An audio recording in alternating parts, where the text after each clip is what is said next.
Mana bunday savoldan boshlayman. Hayotning ma'nosi nima? Yo'q, men jiddiy aytyapman.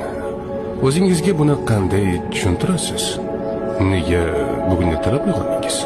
Tushunaman, ha, bu qiyin savol, lekin tashvishlanmang. Tayyor variantlar mavjud. Siz faqat tanlashingiz kerak xolos. Xo'sh, hayotning ma'nosi nima? Xudoga xizmat qilish deyishadi Vatikanda va o'rta asrlarda. Bizga hayot Xudo tomonidan berilgan va yer yuzidagi vaqt faqat abadiy hayotga tayyorgarlikdir. Yo'q, hayotning ma'nosi xalqqa xizmat qilishdir deyishadi SSRda va 20-asrning boshqa mamlakatlarida. Biz insonni qudratli qilamiz va sivilizatsiyani uzoq yulduzlargacha olib boramiz.